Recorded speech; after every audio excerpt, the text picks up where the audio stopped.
Magandang araw. Ako po si Mark Lester Liraga. Ito po ang aking daily devotion. 3 Steps to Freedom, Sex and Theology, na tinalakay po ni Pastor Russell Ocampo sa 365 Daily Devotion. Ang Bible verse po yung araw ay galing sa John chapter 8, verse 36. Sabi po ay, "If the Son therefore shall make you free, ye shall be free indeed." Mga kapatid, napakaganda ng pangakong ito. Ang tunay na kalayaan na hindi nakukuha sa paggawa ng kahit anong gusto natin, kundi sa pagsuko ng ating sarili kay Kristo. God designed sex to be a gift, isang napakagandang biyaya, pero gaya ng natutunan natin in the past devotions, nailason ito ng kasalanan. Ang dapat na blessing, naging bondage. Ang dapat na joy, nagiging shame. Kaya napakalaga na maunawa natin kung saan nanggagaling ang tunay na freedom. Ang first is, Christ sets us free from sins and shame.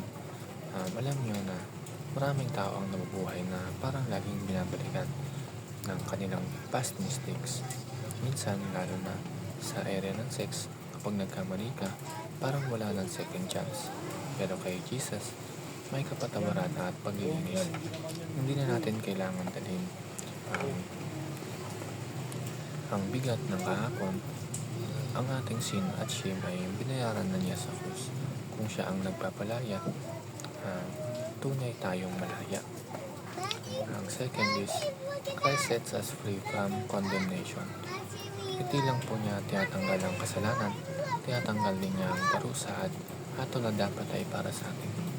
Kaya kung minsan may bumubulong sa isip natin na wala ka ng halaga o hindi ka na mapapatawad, tandaan natin na si Kristo ang nagsasabing, "There is therefore now no condemnation to them which are in Christ Jesus." Ibig sabihin, hindi na tayo alipin ng guilt. Sa halip, binibigyan niya tayo ng bagong pagkakakilanlan bilang anak ng Diyos. And last, Christ sets us free to live for God. Hindi lang tayo niligtas para basta maging malaya. Niligtas tayo para makapamuhay ng tama, para makapamuhay ayon sa kalooban ng Diyos. Yung katawan natin na minsan naging instrumento ng kasalanan, ngayon ay nagiging instrumento na ng kabanalan. Ito ang tunay na kalayaan. Hindi yung gawin kung anong gusto mo, kundi yung gawin kung ano ang nakakapagbigay ng kaluwalhatian sa Diyos. Mga kapatid, tandaan natin, ang kalayaan na inaalok ng mundo ay panandalian lang, pero ang kalayaan kay Kristo ay totoo at walang hanggan.